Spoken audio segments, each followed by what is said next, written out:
Behind the golden gates of Windsor Castle, where centuries of royal tradition echo through marble halls, a single tear from an 8-year-old princess would expose the hidden battle for the future of the British monarchy. What started as a routine family gathering would become the day when loyalty was tested, when protective instincts overruled protocol, and when the carefully constructed plans of those seeking power crumbled in the face of one child's innocent heartbreak. This is not just another story about royal drama or palace intrigue. This is the untold account of how Princess Charlotte's tears became the catalyst that revealed the true nature of those sworn to protect the royal family, and how one moment of genuine emotion would forever change the dynamics within the House of Windsor. The events that unfolded on this particular autumn afternoon would prove that sometimes the smallest voices carry the greatest power to reshape kingdoms. The morning of October 15th began like any other at Windsor Castle, with the familiar sounds of breakfast preparation echoing through the royal kitchens and the gentle hum of activity that always accompanied family gatherings. Princess Charlotte had awakened early, her excitement barely contained as she prepared for what was supposed to be a special celebration of her great-grandmother's memory. The young princess had been looking forward to this day for weeks, carefully practicing a poem she had written about Queen Elizabeth II, hoping to share it with the family during their private memorial service. Charlotte's relationship with her late great-grandmother had been particularly special. The Queen had seen something remarkable in the young princess, often commenting to close family members about Charlotte's natural grace and intuitive understanding of royal duty. Their bond had been strengthened during those precious moments they shared in the Queen's private gardens at Windsor, where the monarch would tell stories of her own childhood and teach Charlotte about the flowers that bloomed in the ancient soil of the castle grounds. On this morning, Charlotte wore her favorite navy dress, the one her great-grandmother had complimented during their last tea together. She had asked her nanny to braid her hair, in the same style the Queen had worn as a young princess, and she carried with her a small bouquet of flowers she had picked from the memorial garden that morning. Everything seemed perfect as the family began to gather in the Oak Room, an intimate space where the royal family often held their most personal ceremonies. The atmosphere in the castle was one of gentle remembrance rather than grief. King Charles had wanted this gathering to be a celebration of his mother's life, focusing on the joy she had brought to their family rather than the sadness of her passing. Prince William and Catherine had arrived early with their children, and the sound of young Prince Louis's laughter could be heard echoing through the corridors as he played with his cousins in the adjoining room. As the family assembled, Charlotte noticed that Queen Camilla seemed particularly animated, moving around the room with an energy that felt different from the solemn reverence everyone else was displaying. Camilla had been speaking quietly with several palace staff members throughout the morning, and Charlotte had observed her stepmother-in-law giving specific instructions about the seating arrangements and the order of the ceremony. There was something in Camilla's demeanor that made Charlotte feel slightly uncomfortable, though she couldn't quite understand why. The young princess had always been perceptive beyond her years, a trait that both delighted and occasionally concerned her parents. She possessed an almost supernatural ability to read the emotional undercurrents in any room, and today she sensed something wasn't quite right. The adults were smiling and speaking in warm tones, but Charlotte could detect an underlying tension that made her stomach flutter with unease. As the ceremony began, everything proceeded according to the carefully planned schedule. Family members shared memories, read passages that had been meaningful to the Queen, and participated in a moment of silence that filled the room with profound love and respect. Charlotte waited patiently for her turn, clutching the folded paper containing her poem, her heart beating with nervous anticipation. When King Charles finally called her forward, Charlotte rose gracefully from her chair and walked to the front of the room with the poise that had become her trademark. She unfolded her paper with trembling hands and began to read in a clear, sweet voice that filled the space with innocence and genuine emotion. Her poem spoke of gardens and crowns, of wisdom passed from great-grandmother to great-granddaughter, and of promises to carry forward the legacy of service and dignity. The room was completely silent as Charlotte read, and several family members were moved to tears by the heartfelt words and the mature understanding they revealed. Prince William watched his daughter with pride, while Catherine dabbed at her eyes with a handkerchief. Even King Charles, who had maintained his composure throughout the morning, felt his voice catch as he listened to his granddaughter's tribute. But as Charlotte reached the final lines of her poem, something unexpected happened. Queen Camilla, who had been standing near the window, suddenly interrupted with a comment that shattered the sacred atmosphere of the moment. Please." In a voice that carried across the room, she suggested that perhaps it was time to move on to more practical matters, indicating that the ceremony had gone on long enough and that there were other important royal duties that required attention. The interruption was so jarring, so completely inappropriate for the moment, that the entire room fell into stunned silence. "Charlotte, who had been building toward the emotional crescendo of her poem, faltered mid-sentence. Her voice trailed off as she looked around the room, confused by the sudden shift in atmosphere and hurt by what felt like a dismissal of her heartfelt tribute. What happened next would be seared into the memory of everyone present. Charlotte's lower lip began to tremble, and despite her best efforts to maintain the composure that had been instilled in her from birth, tears began to well up in her eyes. The young princess, who had poured her heart into creating this special moment, felt the crushing weight of having her tribute cut short and dismissed. The sight of Charlotte's tears had an immediate and profound effect on everyone in the room. Prince William's face darkened with protective anger, while Catherine moved instinctively toward her daughter. King Charles looked stricken, realizing that what should have been a beautiful family moment had been thoughtlessly disrupted. But it was the reaction of the royal protection officers that would prove most significant in the moments that followed. Captain James Morrison, the senior protection officer assigned to the Wales family, had been standing discreetly in the corner of the room as was protocol during private family gatherings. Morrison had been with the family for nearly 8 years, and his dedication to protecting the royal children went far beyond mere professional duty. He had watched Charlotte grow from a toddler into the remarkable young girl she had become, and he had developed a paternal affection for all 3 of the Wales children that made him fiercely protective of their well-being. Morrison had observed Queen Camilla's behavior throughout the morning with growing concern. As a trained security professional, he was skilled at reading people and situations, and he had noticed the same underlying tension that Charlotte had sensed. He had watched Camilla's interactions with the staff, her positioning during the ceremony, and her general demeanor with the analytical eye of someone whose job it was to identify potential threats to the royal family's security and well-being. Now, when Morrison saw Charlotte's tears, something fundamental shifted inside him. This wasn't just a breach of protocol or a moment of poor judgment. This was an attack on a child who was trying to honor her beloved great-grandmother, and Morrison's protective instincts overrode every rule in the Royal Protection Handbook. Without waiting for permission or following proper channels, Morrison stepped forward from his position and addressed Queen Camilla directly. His voice was respectful but firm as he suggested that perhaps Her Majesty might want to reconsider her approach to the ceremony, given that it was meant to be a celebration of family memories and that Princess Charlotte had prepared something very special for the occasion. The intervention was unprecedented. Royal protection officers simply did not involve themselves in family dynamics or question the behavior of senior royals. Morrison knew that his actions could cost him his career, but in that moment, protecting Charlotte's emotional well-being mattered more than protocol or his own professional future. Queen Camilla's reaction was immediate and intense. She turned toward Morrison with a look of complete shock and indignation, clearly outraged that a member of the security staff would dare to question her judgment or interrupt her authority. The room grew even more tense as everyone realized they were witnessing something that had never happened before in the modern history of the royal family. But Morrison wasn't finished. With Charlotte's tears still flowing, and the little princess looking more confused and hurt by the second, he continued speaking. He reminded everyone present that the ceremony was meant to honor Queen Elizabeth II's memory and that Princess Charlotte had worked very hard to prepare her tribute. He suggested, with remarkable diplomatic skill considering the circumstances, that allowing her to finish would be what the late queen would have wanted. The silence that followed Morrison's words was deafening. King Charles found himself in an impossible position, torn between supporting his wife and protecting his granddaughter's feelings. Prince William was clearly struggling to control his own anger at seeing his daughter hurt, while Catherine had moved to Charlotte's side and was gently comforting her. It was in this moment of suspended tension that Queen Camilla made a decision that would have far-reaching consequences for her relationship with the royal family and her position within the monarchy. Instead of gracefully acknowledging the situation and allowing Charlotte to continue, she doubled down on her position. She declared that as queen, she had the authority to manage royal ceremonies as she saw fit, and that she didn't appreciate being questioned by staff members who were overstepping their boundaries.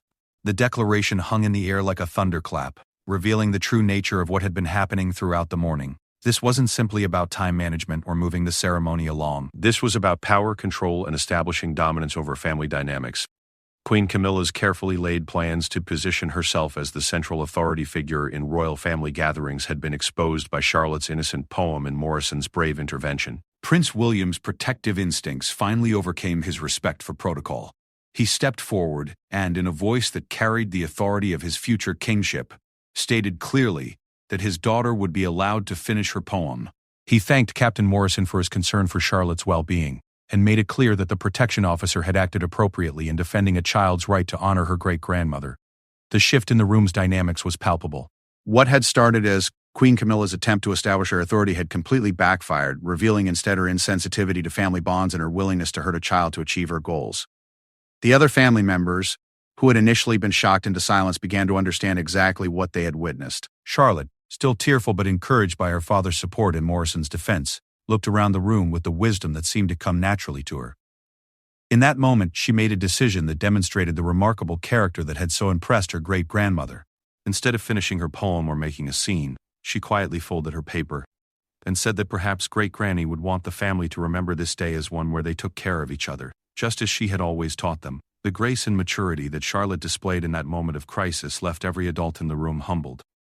Here was an 8-year-old child who had been hurt and dismissed, yet she chose to respond with dignity and wisdom rather than anger or continued tears. It was a demonstration of royal bearing that put the behavior of certain adults in stark contrast. Captain Morrison watched this exchange with a mixture of pride and concern, knowing that his actions had set in motion events that would have significant consequences. He had witnessed Queen Camilla's true nature revealed under pressure, and he understood that this information would need to be carefully considered in his ongoing efforts to protect the royal family. The morning's events had shown him that sometimes the greatest threats to the family's well-being didn't come from outside the palace walls. The aftermath of the morning's confrontation rippled through Windsor Castle like stones thrown into still water, creating waves that would reach far beyond the oak room where Charlotte's tears had fallen. As the family gathering dissolved into awkward conversations and forced pleasantries, Captain Morrison found himself at the center of a storm that threatened to reshape not only his own career, but the very structure of royal protection protocols. Within an hour of the ceremony's conclusion, Morrison received a summons to report to Sir Edward Thornton, the master of the royal household, in his private office. The walk through the castle's corridors felt longer than usual, each step echoing with the weight of what had transpired.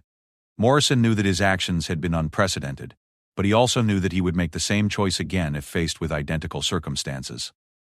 The sight of Charlotte's tears and the callous dismissal of her heartfelt tribute had triggered something deeper than professional duty. Sir Edward, a man who had served the royal family for over 2 decades, sat behind his imposing mahogany desk with an expression that revealed nothing of his thoughts. He gestured for Morrison to take a seat, and for several long moments, the two men regarded each other in silence. Finally, Sir Edward spoke, his voice measured and careful as he addressed the extraordinary breach of protocol that had occurred. The master of the royal household explained that Queen Camilla had formally complained about Morrison's behavior, demanding his immediate dismissal from royal service.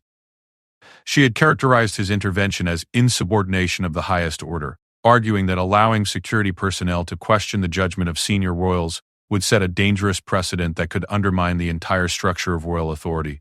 Her position was that Morrison had overstepped his bounds in a way that could not be tolerated, regardless of his motivations. But as Sir Edward continued speaking, it became clear that the situation was far more complex than a simple case of professional misconduct.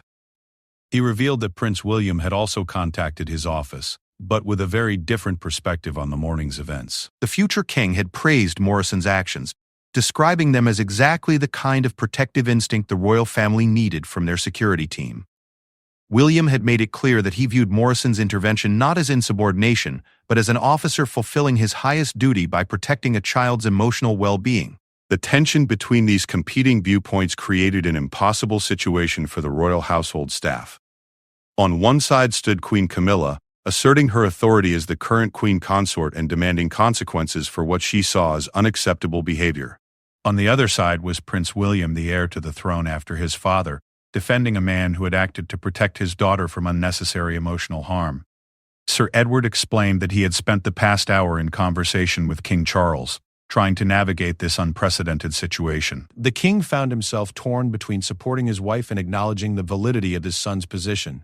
Charles had witnessed the morning's events himself, and had seen both Charlotte's tears and the remarkable grace with which she had handled the situation. He understood that Morrison's actions, while technically inappropriate, had come from a place of genuine concern for his granddaughter's well-being.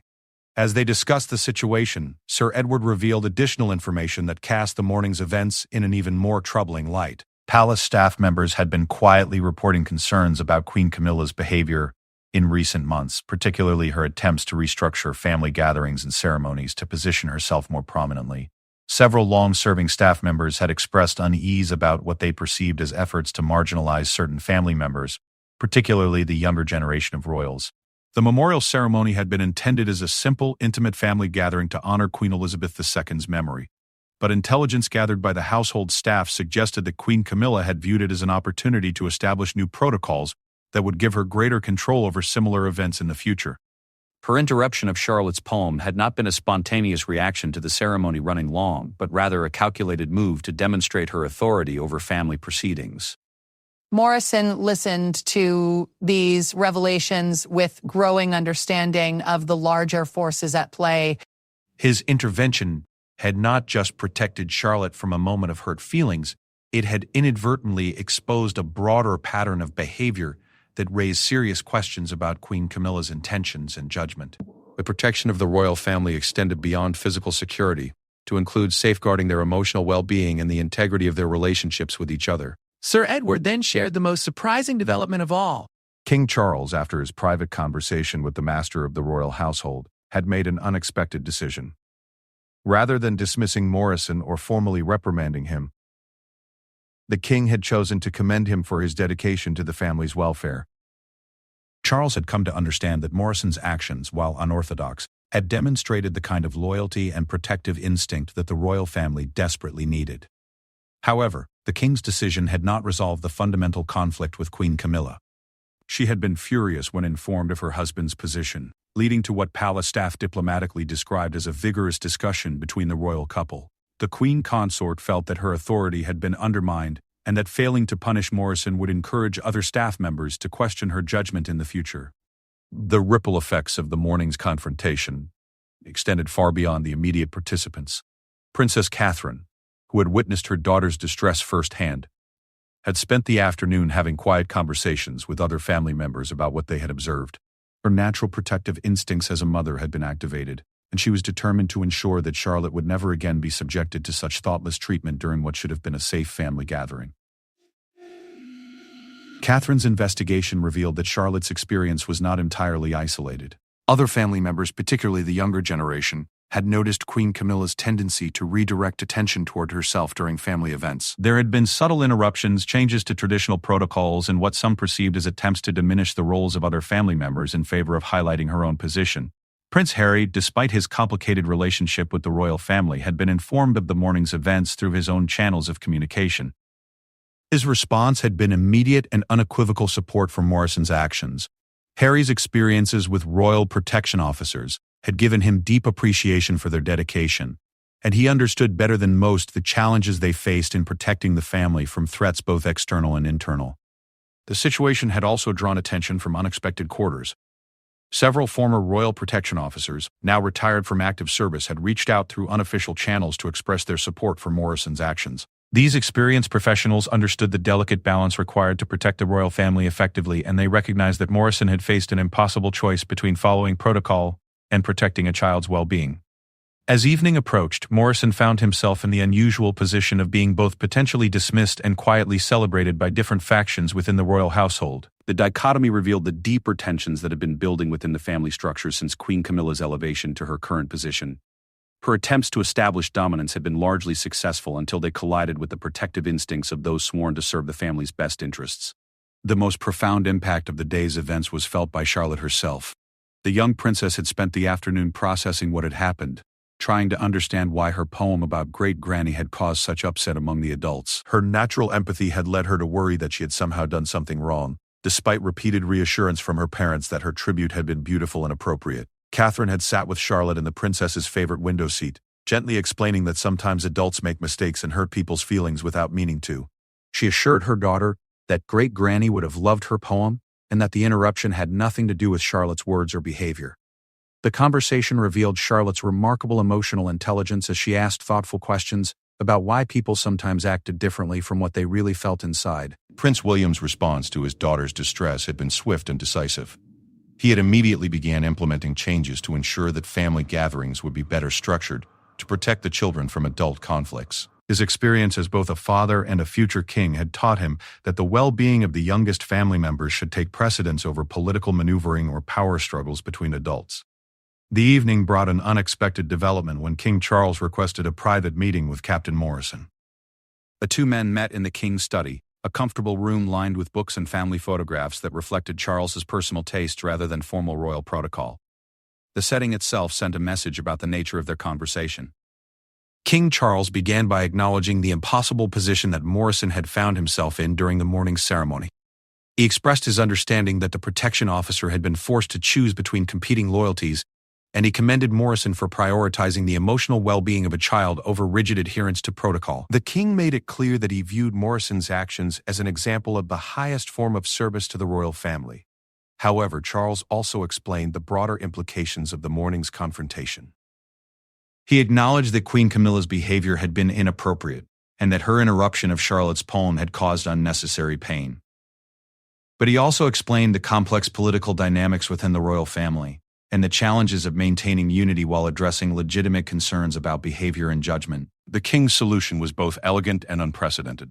Morrison would not face any formal disciplinary action for his intervention. Instead, he would be commended for his dedication to the family's well-being and would receive additional training in diplomatic communication to help him navigate similar situations in the future. Charles explained that the royal family needed protection officers who could think independently and act decisively when circumstances required it.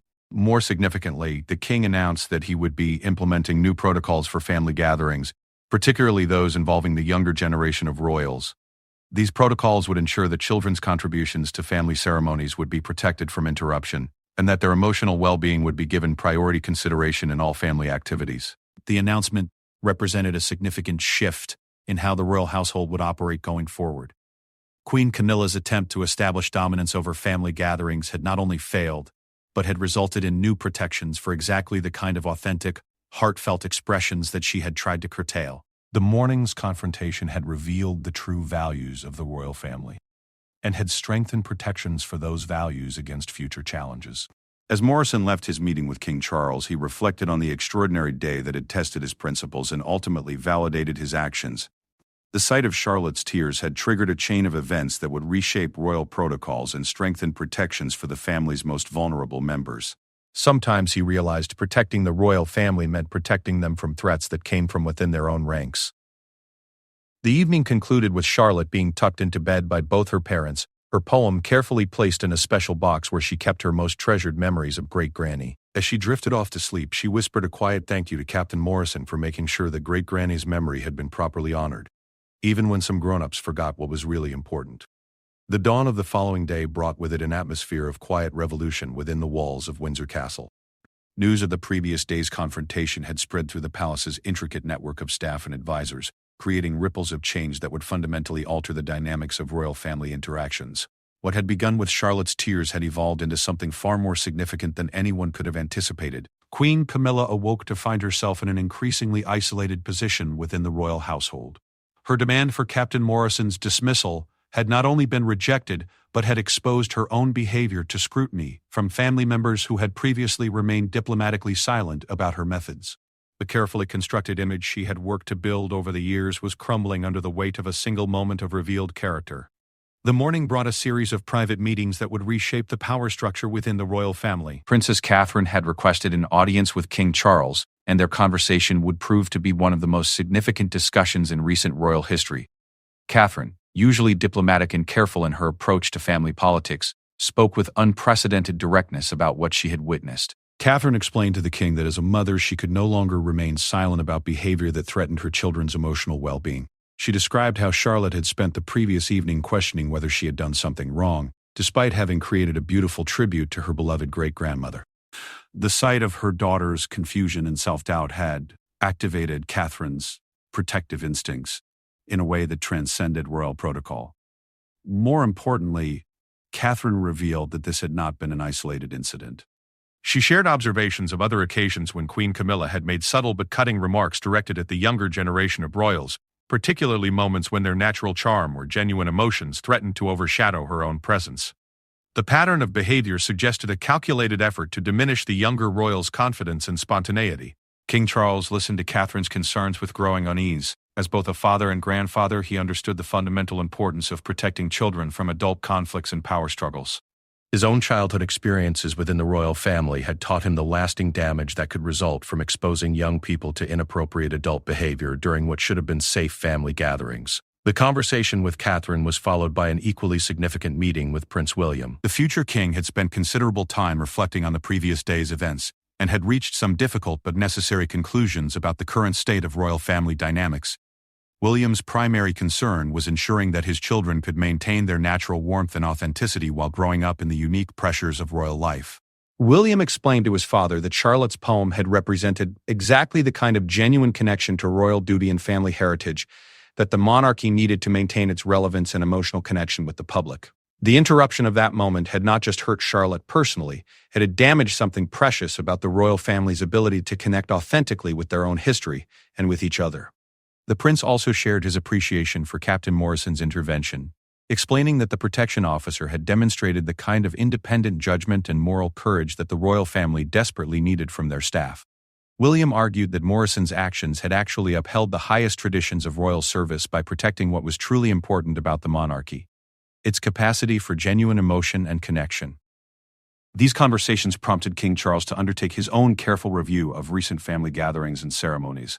With the benefit of hindsight and the perspective shared by Catherine and William, he began to see patterns of behavior that he had previously dismissed as minor personality conflicts or stylistic differences. The emerging picture was troubling and demanded decisive action. Meanwhile, Captain Morrison had spent a sleepless night considering his own future within the Royal Protection Service. Despite the king's support, he understood that his unprecedented intervention had created a new standard for how protection officers might respond to threats to the family's well-being. The responsibility of that precedent weighed heavily on his mind as he prepared for another day of service. Morrison's morning began with an unexpected summons to meet with Prince William in the prince's private study. The future king had requested this meeting to personally thank Morrison for his actions and to discuss the broader implications of what had occurred. William wanted to ensure that Morrison understood not only that his intervention had been appropriate, but that it represented exactly the kind of protective instinct the family needed going forward. During their conversation, William revealed information that put Morrison's actions in an even more significant context. The prince explained that intelligence gathered by trusted family advisors had revealed a pattern of behavior by Queen Camilla that raised serious concerns about her understanding of appropriate boundaries within family relationships. The interruption of Charlotte's poem had been part of a larger strategy to establish dominance over family gatherings and ceremonies. William shared that other family members, including some who rarely spoke about internal conflicts, had begun expressing concerns about Queen Camilla's approach to family dynamics. There had been increasing instances of what appeared to be calculated efforts to redirect attention away from the younger generation of royals, particularly during moments when their natural charisma or genuine emotions might overshadow her own presence. The conversation revealed that Morrison's intervention had done more than protect Charlotte in a single moment of distress. It had provided the catalyst for family members to begin addressing concerns that had been building for months but had been difficult to articulate or act upon within the complex political dynamics of royal relationships. Prince William also shared his plans for implementing new protocols that would protect family gatherings from similar disruptions in the future. These protocols would establish clear guidelines for maintaining the appropriate atmosphere during memorial ceremonies, family celebrations, and other intimate gatherings. Most importantly, they would ensure that children's contributions to family events would be protected and celebrated rather than dismissed or interrupted. As word of these developments spread through the palace, the reaction from long-serving staff members was overwhelmingly positive. Many had witnessed the gradual changes in family dynamics over recent months, and had been concerned about the impact on the younger generation of royals. Morrison's brave stand had given them hope that the authentic warmth and genuine connections that had always been the royal family's greatest strength would be protected and preserved. The most significant development came when King Charles called for a private family meeting to address the previous day's events directly. The gathering included all senior family members and was held in the same oak room where Charlotte's tears had first fallen. The symbolism was intentional, representing the family's commitment to ensuring that such sacred spaces would be protected from inappropriate behavior in the future. King Charles opened the meeting by acknowledging that the previous day's events had revealed serious concerns about family dynamics that needed to be addressed immediately. He expressed his regret that Charlotte had been subjected to unnecessary emotional distress during what should have been a safe and celebrating moment. His words carried the weight of both royal authority and grandfatherly concern. The king then announced a series of changes that would reshape how the royal family conducted their private gatherings. New protocols would ensure that memorial ceremonies and other significant family events would be protected from interruption or manipulation. Staff members would receive additional training in recognizing and preventing inappropriate behavior during family gatherings. Most significantly, King Charles announced the establishment of a new position within the royal household specifically focused on protecting the well-being of the younger generation of royals. This role would be filled by someone with expertise in child psychology and family dynamics, ensuring that the unique pressures faced by royal children would be properly understood and addressed. Queen Camilla's response to these announcements was telling. Rather than expressing remorse for the previous day's behavior or concern for Charlotte's well-being, she focused on what she perceived as threats to her own authority and position. Her reaction confirmed many of the concerns that had been raised about her priorities and understanding of appropriate family dynamics. The meeting concluded with a clear understanding that the royal family's primary commitment was to protecting the emotional well-being and authentic development of its younger members. The events triggered by Charlotte's tears had revealed fundamental truths about what truly mattered within the monarchy and had strengthened the family's resolve to protect those values against future challenges. In the weeks that followed, the changes implemented after Charlotte's emotional mourning began to transform the atmosphere of royal family gatherings. Children's contributions were not only protected but actively celebrated, creating an environment where young royals could maintain their natural warmth and spontaneity while learning about their roles and responsibilities. Captain Morrison found himself in the unique position of having his actions studied and discussed throughout the Royal Protection Service. His intervention had created a new standard for how protection officers might respond to threats to the family's well-being that came from within their own ranks. Training programs were modified to include scenarios that tested officers' ability to balance protocol with moral judgment. The most touching outcome of the entire incident came several weeks later when Princess Charlotte was invited to read her poem at a private ceremony attended only by family members who truly appreciated its significance. The reading was held in Queen Elizabeth II's favorite garden at Windsor, surrounded by the flowers that Charlotte had included in her tribute. As Charlotte read her words in the peaceful garden setting, surrounded by family members who listened with complete attention and respect, the healing from that difficult morning was finally complete. Her poem about gardens and crowns, about wisdom passed from great-grandmother to great-granddaughter, was received with the reverence and appreciation it had always deserved. Captain Morrison stood watch during this ceremony, as he had during countless others, but with a deeper understanding of what his service truly meant. Protecting the royal family meant more than preventing physical harm. It meant safeguarding the authentic connections and genuine emotions that gave the monarchy its heart and soul. The garden ceremony concluded with King Charles expressing his gratitude to everyone who had worked to ensure that Charlotte's tribute could be properly honored. He specifically thanked Captain Morrison for his courage in protecting what truly mattered during that difficult morning. And he presented Charlotte with a special gift that had belonged to her great-grandmother, as a recognition of her beautiful words and graceful handling of a difficult situation. As the sun set over Windsor Castle on that peaceful afternoon, the royal family had emerged stronger and more united from the crisis that had begun with Charlotte's tears. They had learned important lessons about protecting their most precious values and had established new safeguards to ensure that future generations of royals would grow up in an environment that celebrated rather than suppressed their authentic selves. The events that started with one child's heartfelt poem and protective tears had ultimately strengthened the very foundations of the monarchy, proving that sometimes the smallest voices carry the power to create the most profound changes. Princess Charlotte's moment of vulnerability had become a catalyst for protecting the emotional well-being of all royal children, ensuring that future family gatherings would be places of genuine connection rather than political maneuvering. The story of Charlotte's tears and Captain Morrison's brave intervention would be quietly remembered within palace circles as the day when protecting the royal family's humanity became just as important as protecting their physical safety. It was a reminder that true strength sometimes comes from the courage to defend what is right, even when it means challenging established authority and risking personal consequences for the greater good.